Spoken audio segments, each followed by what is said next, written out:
huraian isti'adzah. Apa itu isti'adzah?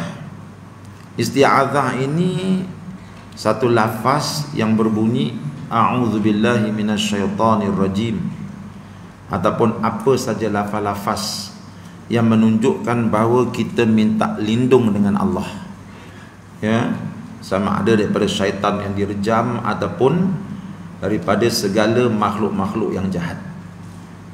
Ya, kalau minta lindung dengan Allah daripada syaitan yang direjam, kita baca a'udzubillahi minasyaitonir rajim, kan? Kalau minta lindung daripada benda-benda yang tak elok, ada juga lafaz yang lain, itu Allahumma inni a'udzubika minal hammi wal hazan. Ya Allah, aku minta lindung dengan Engkau daripada segala kedukecitaan, daripada segala kemurungan, ya. Dalam isti'adzah yang lain kita baca Allahumma inna na'udzubika minal kufri wal faqr. Ya Allah, aku minta lindung dengan Engkau daripada kekufuran dan juga kefakiran. Jadi banyak lafaz-lafaz yang kita gunakan untuk berlindung dengan Allah. Dan sama ada daripada syaitan, sama ada daripada penyakit, sama ada daripada kejahatan-kejahatan makhluk-makhluk Allah di atas muka bumi ini. Itu dipanggil al-isti'adzah, ya. Jadi untuk kita membaca Al-Quran ada satu lafaz isti'adzah yang telah ditetapkan kepada kita. Apa dia? Lafaz a'udzubillahi minasyaitonir rajim, ya. Baik. Sebelum kita baca apa yang ditulis oleh tuan guru kita, hukum membaca isti'adzah ini sebelum kita membaca Al-Quran ada khilaf di kalangan ulama. Ada yang kata hukumnya sunat, ya. Ada yang kata hukumnya wajib. Itu khilaf yang kita kena tahu sikitlah. Ya, ini kerana pada surah An-Nahl ayat 98 Allah Subhanahu wa taala berfirman, fa idza qara'tal Qur'an fasta'iz billahi minasyaitonir rajim. Apabila engkau membaca Quran, hendaklah engkau minta lindung dengan Allah daripada syaitan yang direjam. Jadi lafaz ini datang dalam bentuk amar, hendaklah kamu minta lindung. Jadi itu yang kata sebagian ulama, hukum membaca a'udzubillah ini bila nak baca Quran ada yang kata wajib, tetapi kebanyakan mereka mengatakan hukumnya sunat, ya. Itu dari segi hukumnya lah. Tapi dalam kitab tafsir Tok Guru ni, Tok Guru tidak menyentuh tentang masalah hukum membaca isti'adzah ini, tetapi beliau banyak menyentuh tentang hikmah di sebalik membaca a'udzubillahi minasyaitonir rajim bila kita membaca Quran, bila kita membaca Fatihah, ya. Kita mulakan bacaan kita. Huraian isti'adzah, kita juga diajar supaya membaca a'udzubillahi minasyaitonir rajim. Selepas itu kita diajar supaya menyebut bismillahirrahmanirrahim. Inilah yang kita baca. A'udzubillahi minasyaitonir rajim, kita diajar membacanya untuk ambil perlindungan daripada Allah. Ya, ketika kita membaca Al-Quran, daripada siapa? Daripada diganggu oleh syaitan yang jahat. Ya. Kemudian kita disuruh membaca bismillahirrahmanirrahim. Bismillahirrahmanirrahim ini kalau kita lihat dalam suratul Fatihah, ia termasuk ayat dalam surah Al-Fatihah. Dalam surah-surah yang lain di permulaannya itu dia bukan termasuk ayat-ayat Al-Quran. Cuma diletakkan bismillah di awal ayat, di awal surah bagi menunjukkan bahawa surah yang dulu dah habis, sekarang ni dah masuk surah yang baru. Ya. Tapi apa sebab, apa hikmahnya disuruh kita membaca a'udzubillahi minasyaitonir rajim, bismillahirrahmanirrahim ini? Kata tuan guru kita, makna a'udzubillahi minasyaitonir rajim, wahai Tuhan, aku minta tolong, beri perlindungan kepada aku daripada syaitan. Ya. Itu terjemahan yang dibuat oleh tuan guru kita. Aku minta tolong ya Allah. Minta tolong apa? Minta tolong supaya diberikan perlindungan. Ya. Daripada apa? Daripada syaitan. Tidak ada tok bomoh boleh lindung aku daripada syaitan. Tidak ada ubat di kedai boleh mengubat aku daripada syaitan. Tidak ada jampi dan tidak ada yang lain daripada-Mu sahaja wahai Tuhan boleh melindungi aku daripada syaitan itu. Itu maknanya a'udzubillah. Artinya kita memberikan satu pengakuan di hadapan Allah tentang lemahnya kita dan lemahnya segala makhluk yang lain untuk melindungi kita daripada syaitan. Ya, Tok Bomo tak boleh, doktor tak boleh, nurse tak boleh, semua tak boleh lindung kita daripada syaitan. Sebab apa? Sebab syaitan ini satu makhluk yang dia ada kelebihan yang banyak yang kita tak ada pada dia. Pertama sekali, kita tak nampak dia, dia nampak kita. Dia boleh bergerak melalui salur darah kita. Dia boleh masuk dalam badan kita. Dan syaitan ini dia punya semangat untuk menyesatkan manusia, bukan calang-calang semangat. Ya. Sebab itu bila iblis dihalau keluar daripada neraka, daripada syurga, dia minta daripada Allah satu aja, apa dia? Fa bi'izzatika la ughwiyannahum ajmain. Dengan kemuliaan Engkau ya Allah, izinkan aku untuk menyesatkan manusia semuanya. Dalam Quran kata la ughwiyannahum ajmain. Izinkan aku ya Allah untuk sesatkan manusia semuanya. Ini apa ni? Permohonan syaitan daripada Allah, dan ia diluluskan oleh Allah. Allah luluskan permintaan syaitan itu. Ya. Jadi kita bayangkan tuan-tuan, dia minta direct daripada Allah. Allah bagi kelulusan untuk dia buat kerja dia. Ya. Dan dia minta perkara itu kerana dendam yang membara dalam diri dia. Sebab apa? Sebab dia dah lama duduk dalam syurga, dia dah jadi tok guru kepada para malaikat, dah selesa dalam syurga. Tiba-tiba dihalau keluar kerana Adam alaihissalam. Jadi bayangkan dendam dia yang membara itu.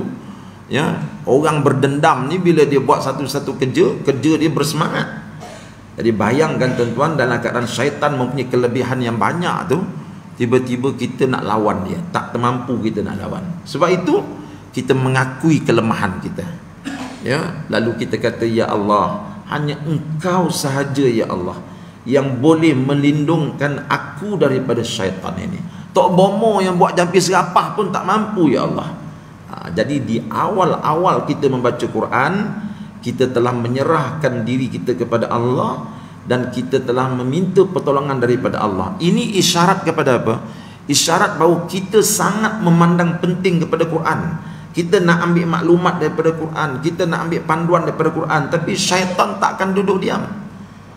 Sahabat bertanya kepada Nabi, wahai Rasulullah, syaitan ni dia kacau kita kat mana? Nabi kata, fi kulli sya'nin, pada setiap perbuatan kamu, percakapan kamu, pekerjaan kamu, semua dia akan kacau. Jadi bayangkan tuan-tuan, jadi macam mana kita nak berlawan dengan dia? Jadi tak ada lain dan tak bukan, kita mesti minta perlindungan dengan Allah Subhanahu wa taala. Ya. As-syaitanir rajim. Allah Taala sendiri menyebut syaitan ini bahasa yakni jenis kena rejam. Ya. Jadi Allah Taala sebutkan sifat syaitan itu, dia ialah makhluk yang kalau kita jumpa dia memang kita kena rejam dia. Kalau boleh tembak dengan senapang, tembak. Kalau boleh tembak dengan anak panah, tembak. Boleh baling dengan lembing, baling.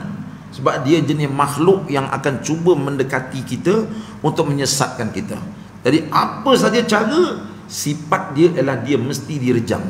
Bukan dipanggil duduk dekat dengan kita, bukan dipanggil untuk berkawan dengan kita, bukan dipanggil untuk kita bertoleransi dengan dia. Tak. Allah Ta'ala letakkan sifat dia, syaitan itu rajim, sifatnya dia mesti direjam. Sebab apa? Sebab memang dia jahat. Allah Ta'ala kata dalam ayat yang lain, dia kata apa? Inna syaitana lakum aduwwum mubin. Sesungguhnya syaitan itu bagi kamu wahai manusia musuh yang nyata. Fattakhidhuhu aduwa. Ambillah syaitan itu jadi musuh kamu. Jadi sebab itu dalam ayat ini Allah ajar kita, makhluk bangsa syaitan ini bukan makhluk untuk kita berbaik dengan dia, tetapi makhluk yang sifatnya rajim. Jumpa dia rejam aja, jumpa dia baling dia, jangan bagi dia dekat dengan kita. Sebab kalau dia dekat dengan kita, sesatlah kita. Ya. Allah Ta'ala sendiri menyebut syaitan ini bahasa yang ini jenis kena rejam. Rejam ini kalau sebutan Kelantan disebut teh. Nah, sini saya biasa dengar orang Kelantan kata disebut teh, tego. Baling dia, rejam dia. Syaitan ini juga jenis kena tego jauh-jauh. Ada tanah ini tanah liat yang keras. Ada tanah kita baling dengan tanah. Tego tanah mana baling dengan tanah keras. Ada batang kayu, tego batang kayu. Ada lembing atau ada senapang, lancar ke arah syaitan. Karena syaitan ini bukan jenis boleh buat kawan dan bukannya boleh buat saing, ini bukan boleh buat sahabat.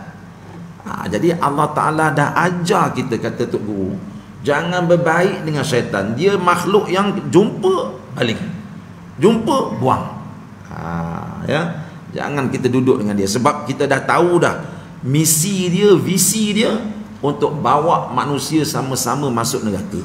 Jadi bila kita dah tahu makhluk ni misi dan visi dia jahat macam tu, apa kita nak berkawan dengan dia? Sebab itu kena direjam dia ni. Ya. Pada hadirin semua, selain daripada menimbulkan rasa marah hati kita kepada syaitan, kerana syaitan ini jenis kena rejam, jenis kena tego, jenis kena bidas, dan bahasa jenis kena bedil, maka serentak dengan itu juga kita diajar bahawa di atas dunia ini ada makhluk lain yang kita tidak nampak ditengok. Ini juga satu masalah. Jadi ada dua pengajaran Allah Ta'ala ajar kita dalam a'udzubillahi minasyaitanirrajim. Pertama sekali nak beritahu bahawa manusia, atas dunia ni kamu tengok ada jenis makhluk yang boleh nampak, pokok, batu boleh nampak. Tapi ada lagi satu makhluk yang aku buat kamu tak nampak dia. Malaikat kamu tak nampak dia, jin kamu tak nampak dia, iblis kamu tak nampak dia. Ya. Jadi di sini Allah Ta'ala mengajar kita bahawa makhluk yang dia cipta ni ada banyak, dan yang tak nampak tu pula ada macam-macam, ada yang baik, ada yang jahat. Jadi dia sedarkan kita bahawa dari segi akidahnya kita wajib beriman bahawa di sana ada makhluk-makhluk yang kita tak nampak mereka. Sebab itu jangan kita kata mana ada hantu atas dunia ni. Jangan, itu ya. Aku tak percaya atas dunia ni ada setan, ada hantu. Itu syirik tu. Ya. Quran kata syaitan tu ada, tiba-tiba kita kata dia tak ada. Mana boleh.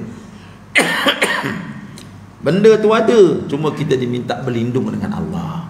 Kita memaki hamun syaitan pun tak boleh. Ya, la tasubbu syaitan, jangan kamu maki hamun syaitan. Kita subuh tadi lewat bangun itu, sampai sahur pun tak bersahur. Sedar-sedar dah azan subuh. Sedangkan kita masak untuk sahur tadi habis kat RM100 masak tu. Tiba-tiba sedar-sedar azan subuh, kita bangun, kita maki serapah syaitan. Nabi kata jangan. Ya, syaitan tu walaupun dia jahat, dia makhluk Allah. Dia makhluk Allah yang cukup beradab dengan Allah. Ya, syaitan ketika dia dihumban daripada syurga, dia jumpa Allah elok-elok. Apa kata dia? Fabi izzatika, dengan kemuliaan engkau ya Allah, la ughwiyannahum ajmain, aku minta izin nak sesatkan manusia. Dia minta dengan penuh sopan dan santun. Dia bukan jenis yang tak beradab, dia beradab. Syaitan dia tak minum arak. Mana ada syaitan minum arak? Dia tak minum arak, dia tak berzina, semua dia tak buat tu. Cuma dia mewaswaskan fikiran kita. Alladhi yuwaswisu fi sudurin nas minal jinnati wan nas. Dia memasukkan was-was ke dalam hati kita. Itu je kerja dia. Jadi tu yang Nabi kata jangan maki hamun syaitan. Minta lindung dengan Allah daripada syaitan. Bukan maki hamun dia. Ya. Atas dunia ini para hadirin semua, banyak orang di atas dunia ini berasa sebanyak mana yang dia nampak, ditengok, itu sajalah yang ada. Yang tidak nampak, ditengok oleh mata, dikira tak ada. Rupa-rupanya Islam ajar ada benda yang kamu nampak itu ia memang ada kerana kamu nampak. Yang tidak nampak pun ianya ada juga, cuma tidak nampak ditengok. Tidak semestinya benda yang ada itu kena nampak belaka. Ada juga benda yang ada tetapi tidak nampak, seperti syaitan, malaikat, Allah, dosa, pahala dan syurga dan neraka. Benda-benda ini ada kerana tukang dia, iaitu pencipta dia, yang buat dunia ini kata ianya ada. ya. Jadi maknanya kita wajib beriman kepada benda-benda yang ghaib ini. Alladzina yu'minuna bil ghaib. Orang beriman itu, orang bertakwa itu ialah orang yang beriman bahawa adanya benda-benda yang tak nampak ini, benda-benda ghaib. Banyak dalam dunia ni benda ghaib, ya. Syaitan ghaib, iblis ghaib, kita tak nampak dia.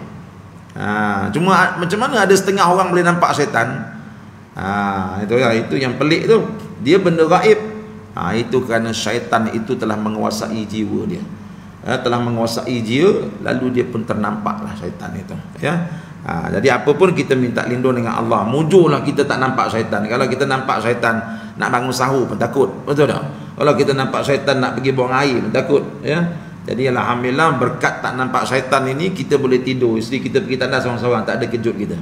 Kalau tidak, kulu kili kita kena pergi dengan dia, susah kita. Jadi ada hikmahnya. Cuma kita kena percaya atas dunia ni ada benda-benda yang banyak yang kita tak nampak, ya. Ada yang tak nampak tu baik, ada yang nampak tu baik. Yang tak nampak baik, yang kita tak nampak tapi baik apa dia? Seperti barakah. Barakah, benda-benda barakah ni mana ada nampak, ya. Ada orang tak percaya dia, apa barakah ke? Barakah ni ziyadatul khair. Buat sikit dapat banyak, itu barakah. Ni benda tak nampak. Tapi kita beriman kepada adanya dia. Ya. Jadi bila kita disuruh baca a'udzubillahi minasyaitonirrajim, kita tersedar rupanya ada makhluk yang kita tak nampak atas dunia, namanya syaitan, namanya iblis, namanya malaikat, ya. Apa beza iblis dengan syaitan? Iblis ni dia seekor je yang melawan Allah Ta'ala ketika disuruh sujud kepada Nabi Adam tu, dia tak nak sujud, itu iblis. Jadi iblis ni bila dihalau keluar daripada syurga, dia datang ke dunia. Maka bila sampai ke dunia, dia jumpalah kawan-kawan dia, iaitu makhluk yang tak nampak macam dia, namanya jin. Jadi mana-mana jin yang direkrut di iblis ni jadi tentera dia, maka itu dipanggil syaitan. Ada juga jin-jin yang tak nak ikut iblis ni, itu dipanggil jin-jin yang beriman kepada Allah. Seperti mana yang disebut dalam surah jin, ya, ketika Nabi pulang berdakwah di Taif, ya, Nabi baca Quran, jin-jin ni dengar. Jin ini adalah jin yang sudah beriman kepada Nabi Musa alaihissalam. Tiba-tiba dia dengar Nabi Muhammad baca Quran, dia beriman terus, dan dia balik kampung ajak jin-jin yang lain untuk beriman kepada dia, kepada Nabi Muhammad. Nabi pun tak sedar bahawa ketika dia baca Quran tu ada jin yang sudah beriman kepada dia. Jadi ada yang baik, ada yang tak baik, ya.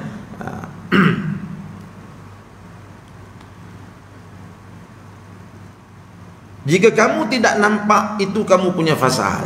Tidak semestinya benda yang ada itu kamu nampak belaka. Contohnya, pitih yang ada dalam poket kamu itu, orang tidak nampak juga. Selain daripada itu, sifat takut dan sifat berani pun benda tak nampak juga. Orang yang jenis berani tidak boleh ajak sikit terus hendak gocoh, yang ini bertumbuk dengan orang. Artinya sifat berani ada pada dia, tetapi hendak tengok tak boleh. Jadi tidak semua yang ada ini nampak ditengok belaka. Apabila kita kata a'udzubillahi minasyaitonirrajim, maka kita kena ingat bahawa di atas dunia ini ada benda yang tidak nampak ditengok, namanya syaitan, ya. Jadi walaupun benda itu tidak nampak, tetapi dia ada. Dalilnya banyak, ya. Bila umpamanya Allah kita tak nampak dia, tetapi dalilnya banyak. Kesan-kesan perbuatan Allah banyak atas dunia ni. Ya, kita balik kampung tengok rumah peninggalan datuk kita, ya, tengok dia punya ukiran punya dahsyatnya. Kita tak pernah tengok datuk kita, tapi kita kata datuk saya ada, ni mesti orang hebatnya, tengok pada ukiran dia memang hebatnya. Walaupun tak nampak dia, tetapi kita boleh istimbat bahawa datuk kita ada dan dia orang yang hebat sebab hasil kerja dia. Itu juga apa yang nampak hari ni.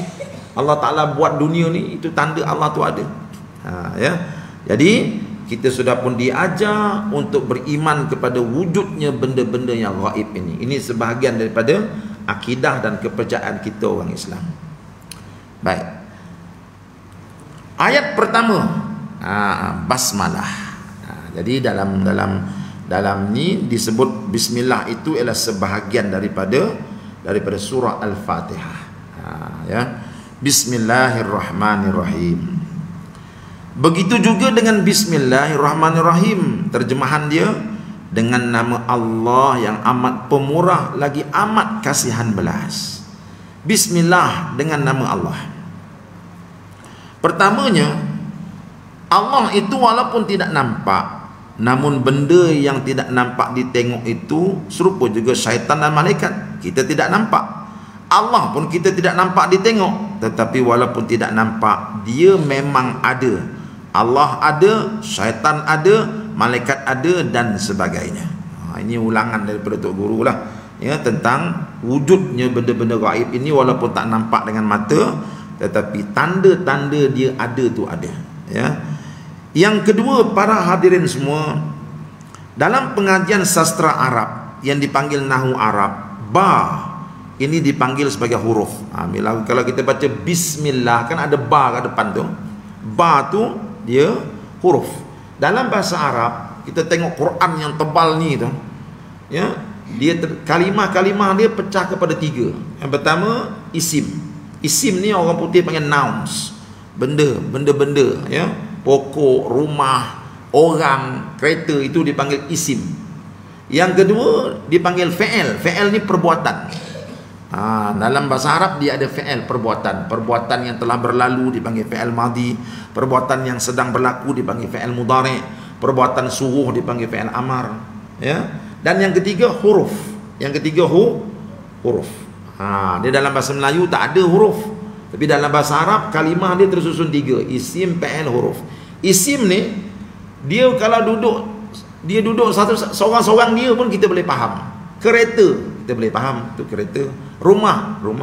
Jadi kalimah isim walaupun dia tak berkawan kita boleh faham ini kereta. Begitu juga perbuatan fi'il. Kalimah fi'il kalau dia tidak dirangkaikan dengan kalimah lain kita boleh faham. Seperti apa? Berlari. Walaupun kita tak sebut Ahmad berlari, tapi kita boleh faham berlari itu apa dia. Tapi huruf ni tak mungkin kita boleh faham kalau dia tidak dirangkaikan dengan kalimah lain. Nampak tak, ya? Tetapi kepelikan yang berlaku, bismillah ini dia tak dirangkaikan. Ba tu tidak ada dirangkaikan. Macam dengan kan, ba mana dengan, ya? Ba dengan mana dengan. Saya pergi ke pasar dengan isteri. Dirangkaikan saya pergi ke pasar dengan isteri. Orang boleh faham. Mana ada orang cakap dengan isteri, dia mesti saya pergi ke pasar dengan isteri, ya. Dia mesti ada kalimah depan tu. Ini syarat huruf. Tapi bismillah ni peliknya, tiba-tiba je dengan nama Allah. Mana kalimah depan dia? Ini huruf dia mesti ada kalimah sebelum dia baru boleh dipahami. Ya, macam alhamdulillahi, segala puji itu bagi Allah. Lam tu pun huruf juga. Sebelum lam ada alhamdu. Tapi bismillah ni, ba tu sebelum ba tu tak ada kalimah. Mengapa Allah Ta'ala buat macam tu? Yang ni Tok Guru nak bahaskan. Ya, adakah Quran ini menyalahi kaedah bahasa Arab? Tak mungkin.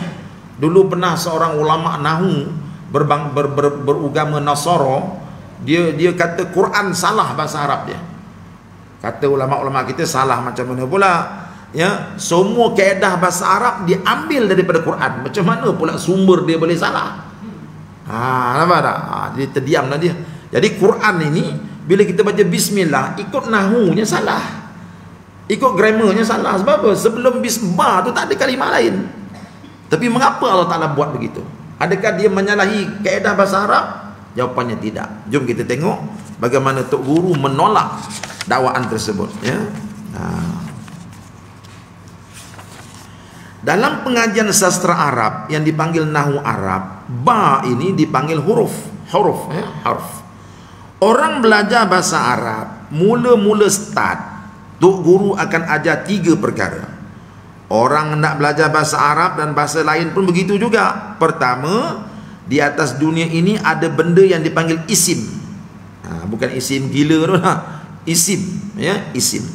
Yang kedua orang panggil fi'il. Dan ketiga orang panggil harf. Isim tu artinya nouns. Fi'il tu orang panggil verb, ya. Harf ni kalau dalam bahasa Inggeris harf ni macam is lah, ya. Is, macam itulah, ya. 3 perkara ini diajar sebagai permulaan belajar nahu dan sastra Arab. Mesti siapa belajar bahasa Arab mesti mula dengan 3 perkara ni. Kalimah Arab ada 3, isim, fi'il, harf, mesti, ya. Isim maknanya perkataan-perkataan yang berbentuk nama, seperti rumah, jalan, air, nasi, buah durian dan kereta. Semua ini benda-benda nama. Benda-benda nama begini orang panggil isim dalam bahasa Arab. Yang keduanya jenis perbuatan. Contohnya makan. Makan itu satu jenis perbuatan. Perbuatan orang jamah dengan tangan dan suap ke mulut, itu orang panggil makan. Perkataan makan ini orang panggil fi'il, iaitu perbuatan. Maka tidur, bangun, menulis, berjalan, tengok, mendengar, turun dan naik, semua perbuatan-perbuatan ini orang panggil fi'il dalam bahasa Arab. Mak salih panggil verb. Isim pula kita panggil nouns. Mak Datuk Guru faham bahasa Inggeris itu ya. Dia boleh beritahu isim itu orang panggil nouns, fi'il itu orang panggil verb. Mana-mana bahasa pun macam tu jugalah, kata Tok Guru, ya. Baik. Apa kehendak isim dan juga fi'il ni? Kedua-dua ini, baik isim, baik fi'il, ia boleh berdiri sendiri. Makna kalau tidak dirangkaikan dengan kalimah lain pun kita boleh faham. Berlari, tahu makna berlari? Kan? Makan, tahu? Ya, tak payah dia dirangkaikan dengan kalimah lain. Ia boleh ada sendiri dan tidak perlu berakeh, yakni berangkai dengan perkataan lain. Makan, kita boleh sebut makan. Tidak ada perlu guna perkataan lain sebelum perkataan makan. Karena perbuatan dan nama ini ia boleh berdiri dengan sendiri. Tetapi yang satu lagi dipanggil harf. Haraf ini sejenis perkataan yang tidak boleh bersendirian. Ia mesti berangkai dengan perkataan yang lain. Sama ada benda lain itu ada depan mata ataupun tidak ada. Kalau ada depan mata, nasib baik ada. Tetapi kalau tidak ada pun kita kena usaha juga supaya ada. Jadi perkataan huruf ni dia mesti berangkai dengan kalimah lain, baru boleh dipahami maksud dia. Habis itu kalau tak ada, ustaz, kalau tak ada, you kena takdirkan, you kena cari satu kalimah, andaikan kalimah itu ada kat depan. Gitu. Jadi sekarang ni bismillah tu, ba tu, sebelum ba tak ada kalimah. Habis macam mana? Kita kena cari kalimah-kalimah yang lain untuk letak kat depan. Masalah dia apa kalimah dia? Ini perlu kepada pengajian tafsir, ya. Tetapi kalau ada pun kita kena usaha juga supaya jadi ada. Termasuklah huruf ba dalam bismi ini. Orang Melayu panggil dengan perkataan dengan. Ba tu orang Melayu panggil dengan. Ini kita pun reti. Tidak boleh kita hendak tubik yang ni keluar daripada mulut selalu, yang ni terus. Kerana ada perkataan lain sebelum daripada itu. Misalnya datang dengan motoka. Jadi perkataan ba makna dengan. Mana boleh kita sebut dengan motoka? Mesti saya datang dengan motoka, saya makan dengan garpu. Mesti ada kalimah dulu, baru boleh dipaham ba tu dengan mana dengan. Apa tu? Ya. Misalnya datang dengan motoka, makan dengan tangan, tulis dengan komputer. Perkataan dengan ini adalah jenis perkataan yang tidak boleh bersendirian. Kalau tidak berakeh, yang ini berangkai dengan perkataan lain terlebih dahulu. Sekarang ini Allah Ta'ala guna perkataan bi, iaitu ba tu, maknanya dengan. Tiba-tiba tidak ada perkataan sebelum daripada bi. Belah mana? Ini bagaimana perkataan keluar dengan nama Allah terus dengan nama Allah, tiba-tiba dengan nama Allah. Apa dia? Kalau tadi dengan saya makan dengan garpu, saya menulis dengan pensil, ada didahului kalimah lain. Tiba-tiba bismillah ni tak ada kalimah lain mendahuluinya. Ya. Sebelum daripada huruf ba ni sepatutnya kena ada perkataan lain, tetapi Allah tidak sebut perkataan itu. Ya. Alim ulama kita ataupun ahli-ahli bahasa kita yang orang panggil nahwiyun, iaitu ahli nahwu, mereka tulis abda'u bismillahirrahmanirrahim. Jadi ulama-ulama nahwu dia faham benda ni. Ngapa sebelum ba tu tak ada? Kan? Jadi mereka andaikan perkataan sebelum itu ada, cuma sudah dipadam.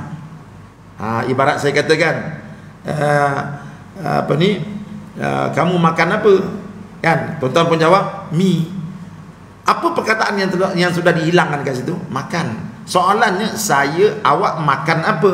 Sepatutnya jawapannya makan mi. Tapi tuan-tuan tak jawab makan mi, tak jawab apa? Mi. Kan? Bermakna kalimah makan sudah dihilangkan. Jadi ulama nahwu dia faham benda ni. Kata mereka, ba tu walaupun tak ada kalimah sebelum itu, kalimah yang sudah dihilangkan ialah kalimah abda'u. Aku mulakan. Jadi kalimah abda'u artinya saya mulakan dengan nama Allah. Itu ulama nahwu punya andaian. Barulah perkataan dengan itu dikira berguna, kerana perkataan dengan tidak boleh bersendirian kecuali ia kena bertali dan bersangkut dengan perkataan lain. Perkataan yang paling mudah kita cari ialah perkataan saya mula dengan bismillahirrahmanirrahim. Jadi yang paling mudah sekali kita takdirkan perkataan yang sudah hilang itu ialah perkataan saya mulakan, abda'u bismillah. Ya, saya mulakan dengan bismillah, dengan nama Allah yang amat pemurah lagi amat berkasihan belas. Soalnya, kenapa Allah Ta'ala tidak bawa perkataan lain terlebih dahulu sebelum daripada huruf ba, bagi membolehkan manusia di muka bumi ini faham bahawa nama Allah ini dimulakan dengan itu atau dengan ini? Jawapannya ialah kerana Allah Ta'ala hendak manusia sendiri bubuh perkataan itu di segenap kerja dia. Jadi kata Tok Guru, mengapa sebelum perkataan ba itu tidak ada perkataan lain? Maksudnya Allah ni dia nak ajar kita, aku tak letak perkataan apa pun depan tu, kamu letaklah sendiri. Aku nak kamu ni dalam setiap apa perbuatan pun sebut dengan nama Allah. Kalau kamu makan, aku makan bismillah dengan nama Allah. Kalau kamu memandu, aku memandu bismillah dengan nama Allah. Kalau kamu menulis, aku menulis bismillah. Ikut apa juga perbuatan kita, kita kena mulakan dengan bismillahirrahmanirrahim. Sebab itu huruf ba tu tidak ada kalimah diletak sebelum dia. Jadi Allah Ta'ala mahu kita ni apa saja perbuatan kita mesti mula dengan bismillah. Apa hikmah dia tuan-tuan? Apa hikmah dia? Hikmah dia, Allah Ta'ala nak kita jadi baik. Itu bila semua kerja kita sudah mula dengan nama Allah, sanggup tak kita mencuri? Kita dah biasa ni, semua kerja nak mula dengan bismillah. Aku menulis dengan nama Allah, aku makan dengan nama Allah, aku kahwin dengan nama Allah. Dah biasa dah. Tiba-tiba satu hari nak mencuri, bismillah, aku mencuri dengan nama Allah. Siapa berani buat? Jadi akhir sekali manusia akan terdidik tak berani buat benda tak elok. Sebab apa? Sebab dia dah terdidik apa perbuatan pun nak mula dengan nama Allah. Baik, mengapa kita kena sebut apa perbuatan mesti dengan nama Allah? Sebab semua perbuatan Allah yang buat. Itu. Tuan-tuan nak makan, siapa buat beras tu? Itu. Ya. Siapa yang buat ikan tu? Siapa yang buat daging tu? Tiba-tiba semua benda daripada Allah kita makan tak sebut dia. Itu. Ibarat ginilah. Ya. Tuan-tuan buat satu event yang besar, yang dahsyat lah. Ya. Yang datang Sultan Selangor datang, Agung pun datang. Itu. Memang besar lah. Trafik kat luar tu, polis trafik, mati besar lah. Dia punya penganjur siapa? Dia punya pengurusi Haji Ali, Setiausaha Haji Ahmad. Itu. Tiba-tiba pengurusi majlis, dalam majlis tu yang kita menghargailah sokongan daripada tuan-tuan. Apa rasa Haji Ali?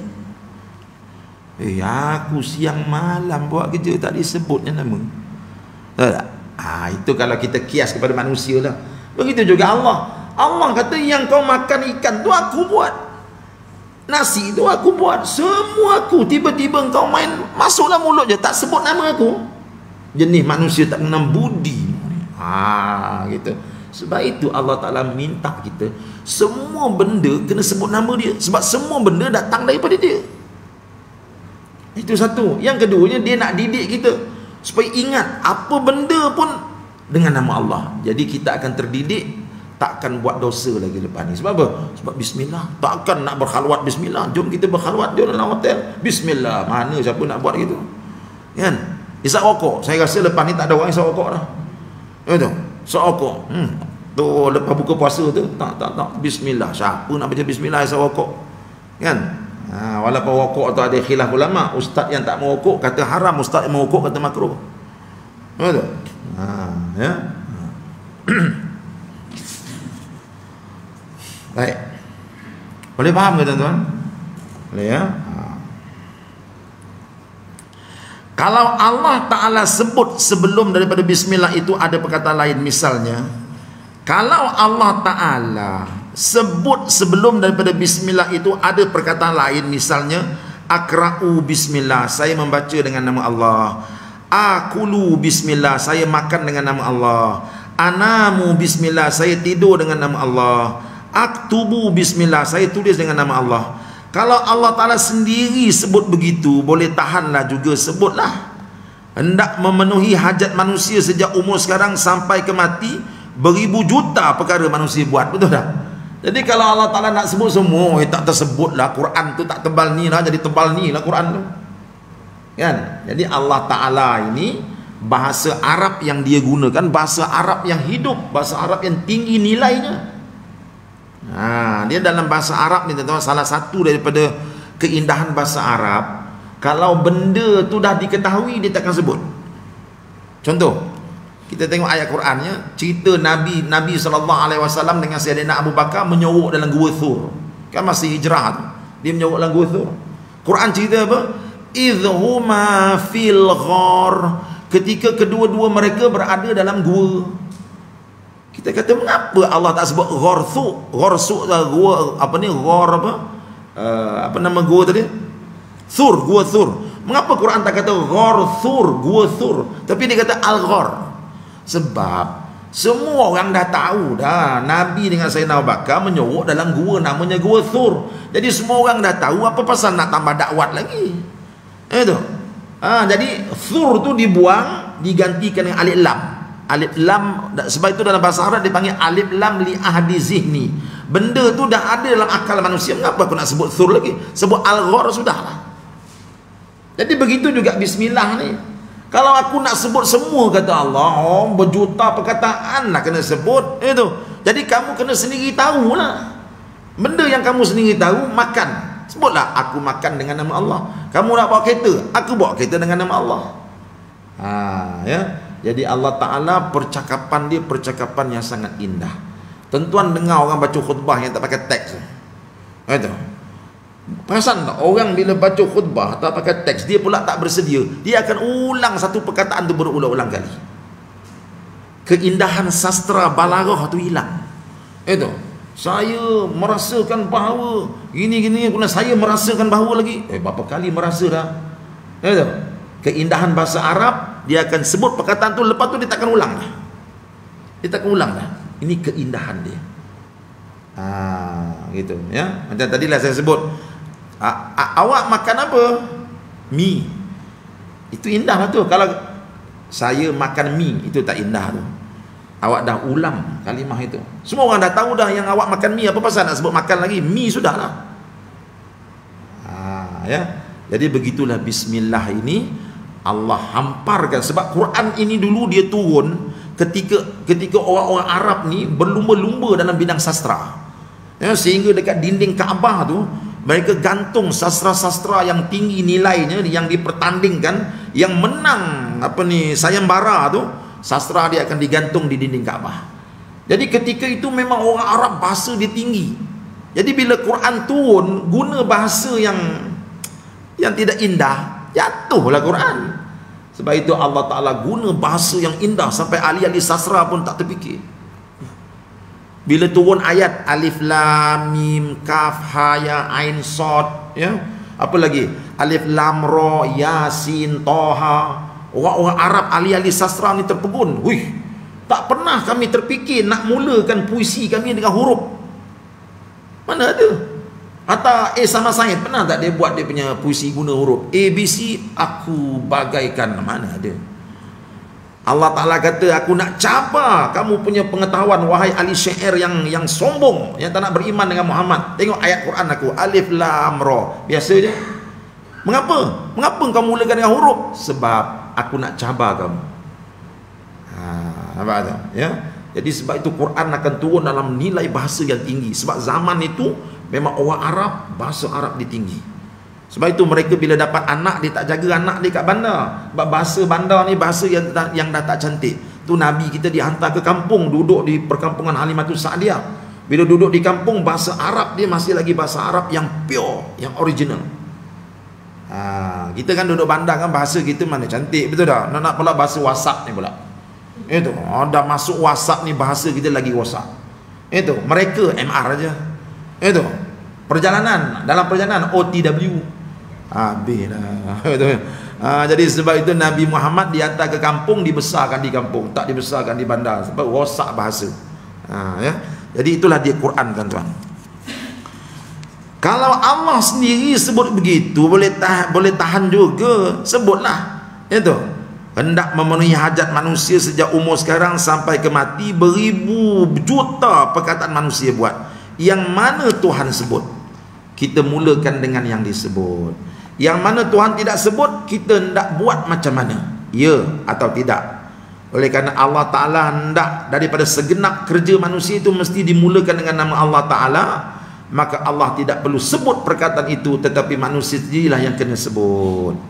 Ya. Jadi sebab itu Allah Ta'ala tak sebut perkataan itu. Dia nak kita sebut sendiri. Yang penting, Bismillah mesti disebut dalam setiap perkataan, perbuatan kita. Apa dia? Itu terpulang pada kamu lah. Sebab perbuatan manusia itu banyak, bukan baca Quran aja. Ya. Jadi sebab itu tak disebut. Ba itu dibiarkan bersorangan diri, tak ada disebut kalimah di awalnya. Tetapi manusia sendirilah yang kena sebut. Misalnya anzilu bismillah. Itu lam tu pada saya kena dibariskan baris depan tu, bukan baris mati. Ya. Kalau baris mati nanti dia jadi fi'il amar. Terjemahan dia, hendaklah engkau turun. Sedangkan di sini anzilu, saya hendak turun dengan nama Allah. Jadi lam tu bariskan dengan baris depan. Baris depan, bukan baris mati. If aftahu, ha tu betul kan? Ha tu kena baris depan, bukan baris mati ya. Aftahu babas sayyarah bismillah. Saya nak buka pintu kereta dengan nama Allah. Ahmilu, lam tu bariskan dengan baris depan. Ahmilu sallata bismillah. Saya nak bawa bakul dengan nama Allah. Jadi bermakna daripada segala perbuatan kecil besar, penting kurang penting, semuanya dengan bismillahirrahmanirrahim. Ya, sebab itu Nabi ajar kita kullu amrin dzibalin la yubda'u bi bismillahirrahmanirrahim fa huwa abtar. Mana-mana perbuatan-perbuatan yang perbuatan-perbuatan yang berfaedah, yang kamu tak mulakan dengan bismillah, maka hilanglah barakahnya. Macam mana tak hilang barakah? Kita tak ingat tukang yang buat dia. Itu. Kita makan, yang tukang yang buat nasi Allah, tukang yang buat ikan Allah, tukang yang buat daging Allah. Tiba-tiba kita makan main sondol gitu, tak ingat tukang dia. Allah kata barakah tak ada, aku tak bagi. Jadi makna kita disuruh ingat Allah dalam setiap perkara. Apa saja yang manusia buat, Allah Ta'ala hendak semua perbuatan manusia mesti dimulakan dengan bismillah, supaya segala gerak-geri manusia di muka bumi sebagai hamba aku ini, aku hendak tengok kamu mula dengan nama aku. Makan, minum, tidur, bangun, hendak bercakap dan hendak apa semua sekali, sebut bismillah belaka. Jadi Allah Ta'ala nak kita buat begitu. Ya. Dengan cara begitu, maka Allah Ta'ala hendak bubuh sendiri perkataan itu. Memang satu benda yang menyusahkan kita. Jadi kalau semua perkataan tu Allah nak letak, susahlah kita ya. Takkanlah Tuhan hendak bubuh habis segala gerak kerja kita. Gerak kerja kita terlalu banyak di atas muka dunia ini. Ratus ribu juta sehari. Sehari-hari hidup kita sejak pukul 6 pagi sampai pukul 6 petang, kalau kita catat sendiri dalam dalam buku, kita boleh tengok berapa banyak. Jadi takkan semua nak ditulis ya. Jadi kita sebut berdasar kepada perbuatan kita. Kalau kita nak berjalan, aku berjalan dengan nama Allah gitu ya. Jadi bayangkan tuan-tuan, kalau kita amalkan dalam hidup kita, Allah tu sentiasa di hati kita. Ya, bila Allah sentiasa di hati kita, datanglah keikhlasan, datanglah takut kepada Allah, datanglah syukur pada Allah. Ya. Kecek, yang ni bercakap dengan orang, pulah steering kereta, turun ke ruang tanah, rombok, yang ni urai tali lembu, mandikan lembu, mandi panggil isteri, panggil isteri. Kalau hendak tulis kerja kita atas dunia ni sejak pagi ke hari gelap, sehari cukuplah. Entah beratus kali, puluh ribu, ratus ribu perkara yang kita buat, yang semua sekali sepatutnya kita mula dengan bismillah belaka. Ya, kita nampak benda ni kecil aja, tetapi inilah hikmah ajaran Allah Ta'ala. Allah Ta'ala dia yang cipta manusia, dia tahu macam mana nak luruskan manusia. Cara lurus dia, inilah cara dia. So dia ingat dalam setiap perkara yang dia buat. Ya. Tetapi pada para hadirin semua, oleh sebab kerja kita manusia ni terlalu banyak, maka Tuhan buang perkataan yang sebelum, orang panggil muta'allaq. Jadi oleh kerana kerja kita banyak, perkataan muta'allaq. Muta'allaq tu apa dia?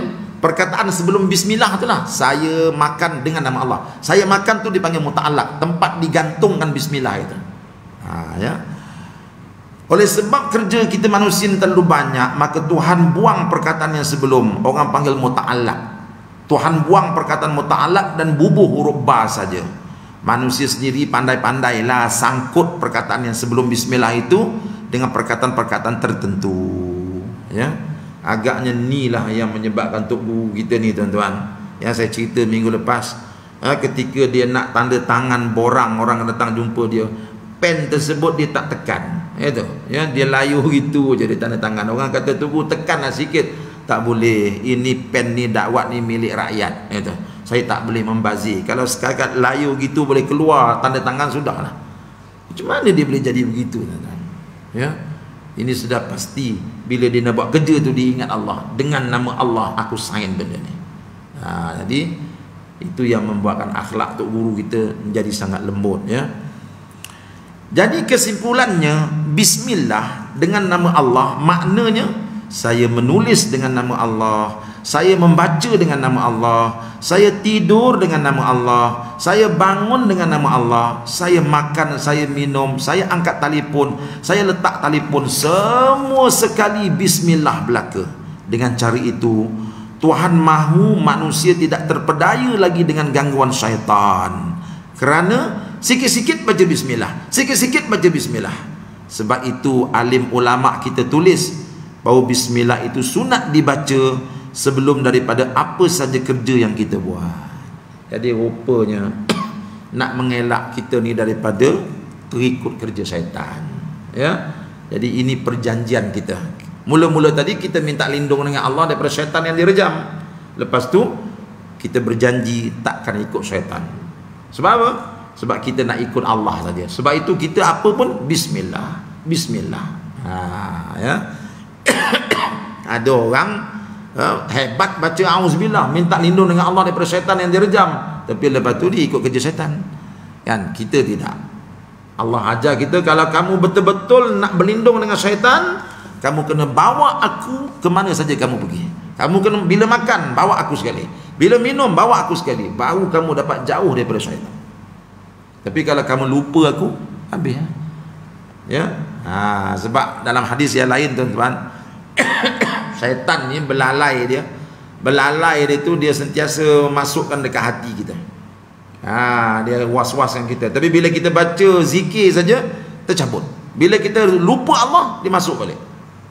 Jadi bayangkan, tuan-tuan, kalau kita makan tak sebut nama Allah, ya, makan dalam keadaan kita diganggu, digoda oleh syaitan. Ya. Hendak turun tangga sebut bismillah, naik tangga sebut bismillah, pulah steering sebut bismillah, buka paip sebut bismillah, angkat bakul sebut bismillah, letak bakul sebut bismillah, ambil duit daripada pembeli sebut bismillah, beri cucu, yakni duit baki kepada pembeli pun sebut bismillah. Apa-apa saja sebut bismillah. Dengan sebab bismillah terlalu banyak kita sebut, Tuhan mahu kita terpengaruh dengan ucapan bismillah dan terheret sama kepada Allah. Rupanya itu strategi Allah. Ya, sebab kita ni tuan-tuan, kita akan terpengaruh dengan benda yang kita biasa sebut. Memang kita akan temu benda yang kita biasa sebut, itulah yang kita akan terpengaruh dengan dia. Ya. Jadi itu yang disuruh kita biasakan bismillah. Akhir sekali kita takkan lupa Allah, hidup kita bersama Allah. Sebab itu tidak timbul masalah maksiat. Orang mukmin tidak akan buat maksiat bila dia kata bismillah. Takkanlah kita tengok selipar orang cantik, kita kata bismillahirrahmanirrahim, kemudian kita pakai selipar orang. Kita tak buat gitu. Tak? Ya. Ia tidak akan jadi begitu. Yang tidak jadi itulah yang Allah Taala mahukan. Ya, bila kita tak pakai selipar orang tu, itu yang Allah Taala mahukan. Sebab tu dia suruh kita bismillah. Bila kita baca bismillah, memang kerja yang kita buat tu pasti kerja yang elok dan molek. Tidak jadi hendak mencuri. Kenapa? Kerana mulut diajar bismillah. Tidak jadi hendak isap rokok. Dia sebut isap rokok ni kerana bismillah. Ada jugakah yang baca bismillah masa hendak isap rokok? Tu guru tanya. Ada ke orang isap rokok baca bismillah? Bismillah, doa lo, ya Allah, aku berlindung dengan kau daripada rokok yang mudarat ni. Mana ada. Betul ya? Jadi akhir sekali bila kita biasa dengan bismillah, tak jadilah isap rokok. Ya? Dia nanti kita akan tengok tuan-tuan, Tok Guru dia ulas. Saya kaitkan sikit. Bila kita baca Fatihah, kita jumpa dengan Maliki Yaumiddin. Dialah Tuhan yang merajai hari agama. Hari agama. Maliki Yaumiddin tu, din tu artinya agama. Cuma ulama tafsirkan maksud hari agama tu apa dia? Hari akhirat. Hari akhirat tu Allah namakan dia dengan hari agama. Dialah Tuhan yang menguasai hari agama. Mengapa Allah namakan akhirat tu dengan hari agama? Sebab, kata Tok Guru, sebab pada hari itu tak ada orang yang beruntung melainkan orang yang hidup dengan agama. Yang balik ke akhirat, dia tak bawa balik agama, hidup dia tidak bersama agama, orang ni akan dapat celaka. Sebab itu hari tersebut dipanggil Yaumuddin, hari agama. Hari agama itu apa? Hari akhirat. Jadi hari akhirat dalam surah Fatihah dinamakan hari agama. Jadi ini membawa kita ni supaya kita nak semua perbuatan kita ada unsur agama. Itu sebab bila balik nanti kita bawa balik perbuatan-perbuatan yang tidak berunsur agama, yang tidak dikawal oleh agama, kita akan hancur. Jadi itu yang kita nak bismillah semua tu, bismillahirrahmanirrahim, benda ni agama. Kan? Sebab di akhirat nanti bawa balik benda yang bukan agama, rugilah kita. Ya. Kita nampak perbincangan ni kecil, tetapi kalau dia sudah menjadi darah daging kita, dunia ini akan jadi planet yang aman damai. Dia yang kita dalam hadis Nabi, sebab apa orang mencuri? Orang mencuri kerana iman dia sudah tidak ada. Itu je. Mengapa orang berani berzina? Orang berzina kerana iman dia dah tak ada. Bermakna kalau Allah itu ada dalam hati dia, iman dia kepada Allah ada, dia sentiasa ingat Allah, dia takkan berzina. Dia takkan berzina. Jadi kita hari ini menghadapi masalah rasuah, masalah ketirisan yang begitu teruk tu. Apa sebab agaknya? Ya, sebab orang tidak hidup bersama Allah. Bila orang tanda tangan tu, dia tanda tangan tak baca bismillah, itu yang tanda tangan semua lulus belaka tu. Kan? Cuba semua orang bawa bismillah dalam kehidupan dia. Dia nak tanda tangan, ya Allah. Ya, tuan-tuan tengok ya. Ada seorang ulama besar di Mekah zaman salafus salih dululah. Datang apa dia? Khalifah Bani Abbasiyah yang pertama, yang orang panggil Abu Saffah. Abu Saffah ni Khalifah Bani Abbasiyah yang pertama, digelar sebagai Abu Saffah. Abu Saffah ni orang yang suka menumpahkan darah. Sikit-sikit pancung, sikit-sikit pancung. Memang zalim lah dia ni. Khalifah Bani Abbasiyah yang pertama. Dia datang ke Mekah, dia panggil ulama-ulama. Panggil ulama-ulama yang takut datang. Ada seorang ulama tak datang. Tak datang. Dia kata pergi cari dia, menghadap aku juga. Jadi si ulama ni datang, dia terus panggil. Dia terus sebut nama kawan tu. Kemudian datang, dia kata, "Mai sini. Ya, kamu tolong ambil pen tu bagi kat saya." Khalifah cakap dengan ulama. Ya tu. Apa kata ulama ni? "Aku takkan ambil pen tu kat kau. Kau nak kau ambil sendiri." Siapa berani tu? Ya tu. Ustaz-ustaz yang ada kat sebelah tu semua dah angkat jubah dah. Sebab apa? Kan merecik darah kepala dia ni kan, dah angkat jubah dah. Ya, kau nak ambil pen, kau ambil sendiri. Sebab apa? Sebab kalau aku ambil pen ni, tiba-tiba kau tulis benda yang Allah Ta'ala murka dengan aku sekali kena. Kau buat sendiri. Nampak tak? Pertimbangan mereka itu, hatta benda ambil pen tu pun dia nak benda tu asasnya agama. Sebab nanti mereka akan berdepan dengan Yaumuddin, hari agama. Balik kat sana tak bawa agama, hancur. Jadi bayangkan tuan-tuan, ya, agak-agaknya isteri-isteri kita ni nak marah kat kita ni, dah cadang nak marah ni, suami balik lambat ni, nak buka puasa dah ni, ya tu. Kita pesan garam tak sampai-sampai. Tiba-tiba nanti balik kan, aku akan tembak dia dengan berbagai-bagai ucapan-ucapan, ya tu. Tapi cuba kita mulakan ucapan bismillah. Bismillahirrahmanirrahim. Akhir sekali jadi apa? Kekanda ngapa lewat. Ya tu. Dia akan tukar jadi kekanda. Sebab apa? Sebab kita nak perbuatan kita itu agama, diredai agama. Sebab aku akan berdepan dengan hari agama Yaumuddin. Itu bismillah tu penting dalam kehidupan kita.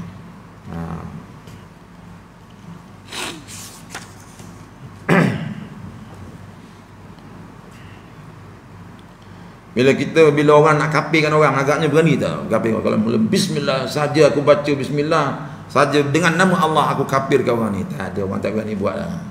Ya tak? Bila bismillah lupa habis. Ya. Ini orang panggil hikmah. Ini orang panggil hikmah yang terselindung, yang terlalu penting dan terlalu besar. Nampak tu? Ini orang panggil hikmah yang terselindung, yang terlalu penting dan terlalu besar. Segala-gala kerja manusia ini berkisar di atas titik yang berpaksi kepada satu, iaitu nama Allah. Bila semua sekali berkisar atas nama Allah, maka Tuhan mahu kita tidak akan timbul manusia ini buat maksiat atau buat dosa, walaupun macam mana kecil dosa sekalipun. Asalkan dosa, manusia tidak jadi hendak buat. Kerana apa? Disekat oleh Bismillahirrahmanirrahim. Jadi sebab itulah, di mana-mana pun kita diminta sebut nama Allah. Rupanya Allah Ta'ala nak didik manusia supaya jangan jadi jahat. Dia ajarnya kita supaya mula segala perkataan dengan bismillah, ya. Inilah keadilan Allah.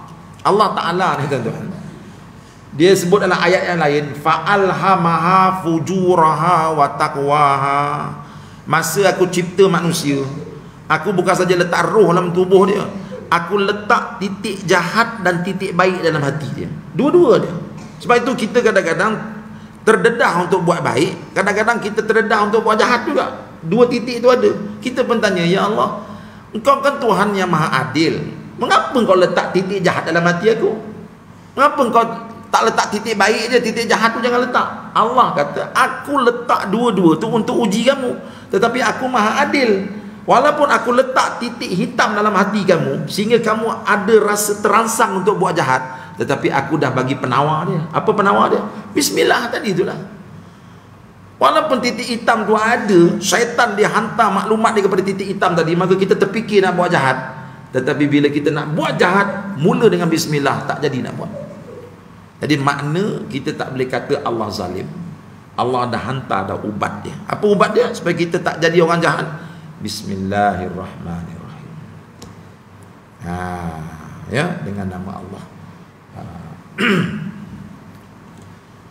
Saya dulu, yalah, kita dulu belajar duduk luar negeri kan, duduk kadang-kadang bawa gambar mak tu. Saya bawa gambar mak saya. Tu. Ayah dah tak ada. Sayang sangat dengan mak dah. Mak hantar tiap bulan RM150 belanja. Tu. Jadi kadang-kadang rasa malah, bila malah belajar tu datang, aduh nak pergi sekolah pagi-pagi, dengan sejuk, dengan saljinya. Itu gambar mak tu ada kat depan tu, tengok senyum. Mak saya jaga anak orang tu, basuh lampin anak orang semata-mata nak dapat 150, hantar duit kepada kita supaya kita mengaji. Tiba-tiba kita duduk sana tidur, tak nak pergi mengaji. Itu bila nampak gambar mak tu, tak jadi, terus jalan pergi mengaji. Jadi agaknya begitu Allah Ta'ala nak kita ni.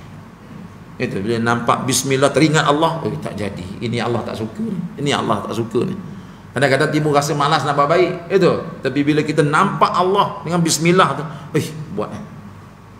Jadi rupanya Allah Ta'ala ni memang Tuhan yang maha bijaksana. Ya, dia cipta manusia, dia tahu bagaimana nak betulkan manusia ni. Ya. So kita kena ikutlah.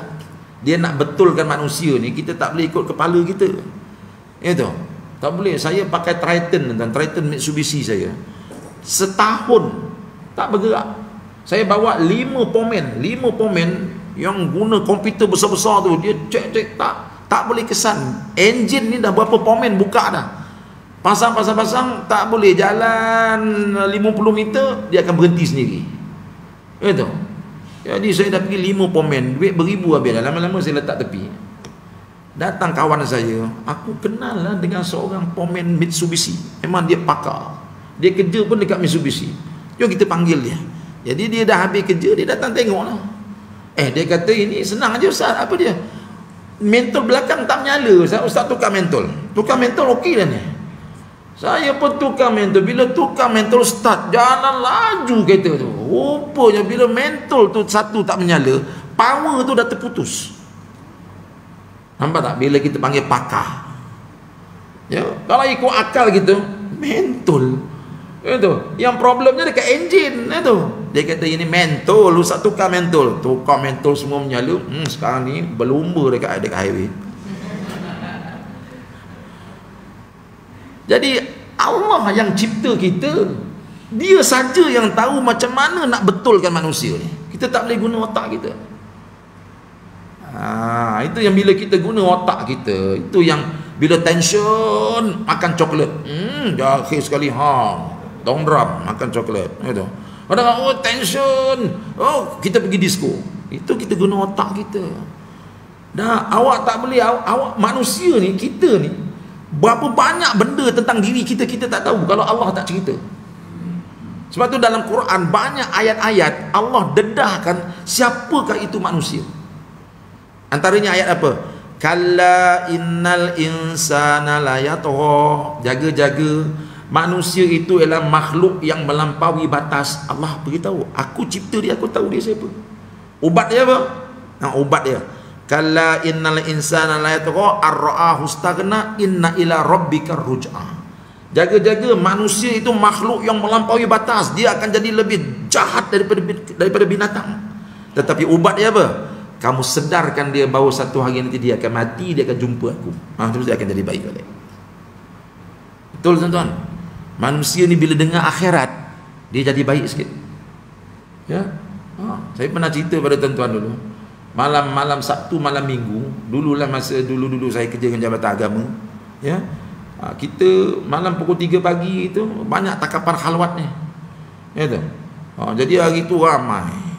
Ya, saya cerita ginilah, kamu semua ni minggu depan muka kamu juga kena tangkap. Betul?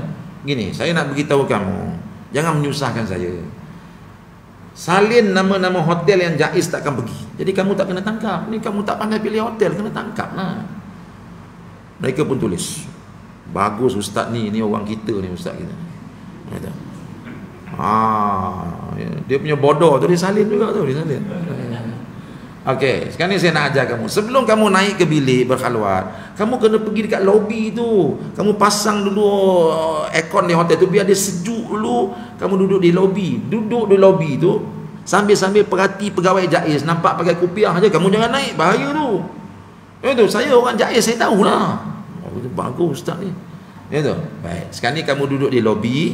Saya akan bagikan kertas ni. Kamu bincangkan isi kertas ni dengan pasangan kamu sebelum kamu berkhalwat dekat atas. Okey, bagi. Jangan buka. Okey, sekarang ni semua dah dapat, buka tengok azab kubur. bincangkan tentang azab kubur sebelum kamu berkhalwat. Apa kata dia, Ustaz? Kalau kita dah bincang benda ni Ustaz, mana nak khalwat lagi Ustaz? Menunjukkan apa? Manusia bila dengar akhirat dia akan jadi lurus balik. Kan Allah dah sebut dah, kalla innal insana la yatgha ar-ra'ahu istaghna inna ila rabbikar ruj'a. Manusia ni memang jenis manusia yang jenis begini. Tapi bila kamu ingatkan dia, jaga, kamu buat jahat hari ni, esok kamu mati. Kamu mati, kamu akan jumpa Allah. Kamu menjawab apa? Dia akan takut sikit. Ya. Jadi makna manusia ini boleh dibaiki, ubat dia kena ambil daripada Allah juga. Tak boleh kita fikir sendiri, tak boleh kena ambil daripada Allah. Sebab dia yang cipta kita. Dia tahu setiap wire dalam badan kita ni. Macam Triton tadi lah. Pergi jumpa pomen yang bukan ahli dia, pomen Toyota, nak suruh baiki Mitsubishi, pening kepala dia. Kan? Akhir sekali masalah mental je rupanya. Kan? Jadi kita tengok kaedah ni, bismillah Ustaz. Boleh ke dengan bismillah baiki alam ini? Ini Allah bagi.